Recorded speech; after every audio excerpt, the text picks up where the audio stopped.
bay ule voin chu sabuti kan ron siamdona bawngsa le Vaimin chumpol bawngsa hi ti hian hi ka sil fai vek to a chuanin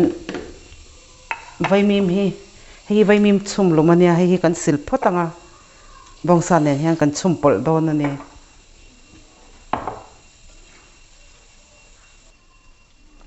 Vaimin po hi ti hian ka sil zo to a bawngsa hianin tu hi ka lei bel le anga ti hian hi ka chhum to dona tu hi ka lei ve tewa chuanin hi voi khat a phit nuwa sim khanin ni somli panga ni somnga borvel kha kan chuang don ani ti hian kan shet theu angin bawngsa hi chu amin hara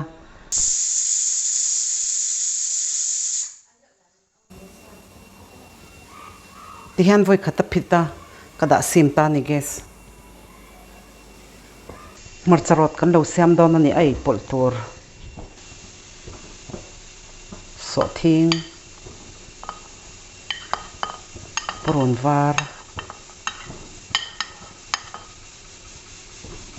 hay kan Rawt photanga si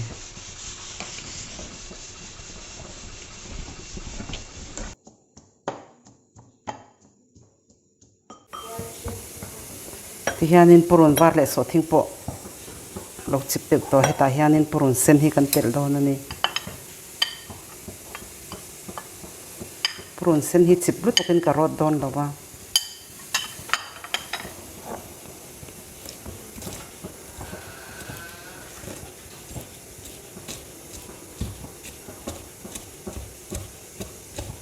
ba khor aya khan Dhania nen te po khan na Rawt theya mani du zok zok kham han the ani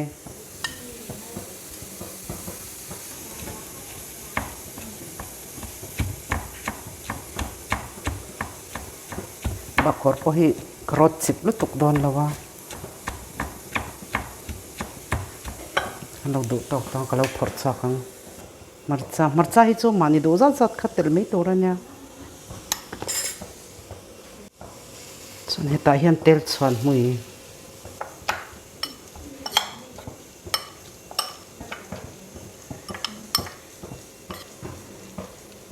hianin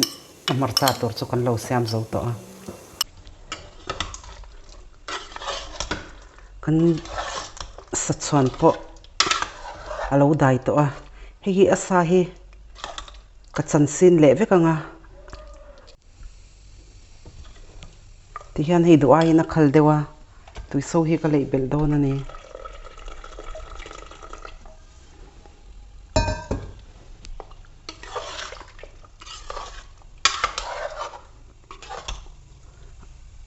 asa hi kalau chan sin vekang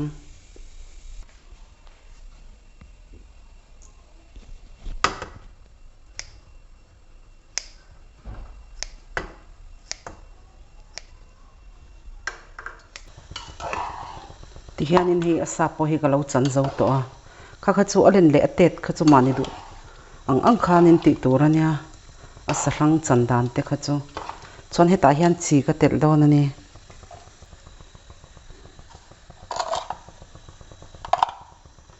achino te khadu chuanin atel theya hi kan lo chuang so le don ani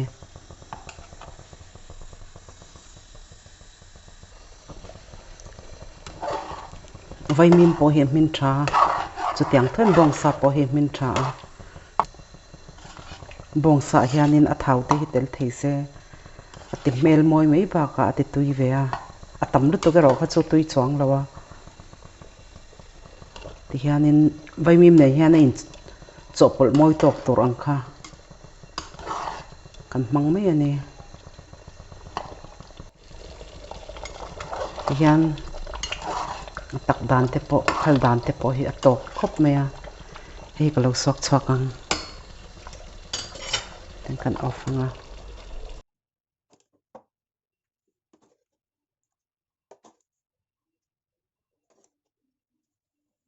Dhania chutney kha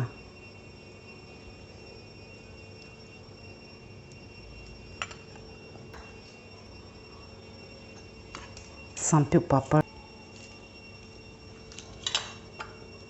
chuanin Artui Nimbu Artui a hian Thinghmarcha hi tlem kan zok phul venga ti hian SABUTI chu ei thein kan lo peita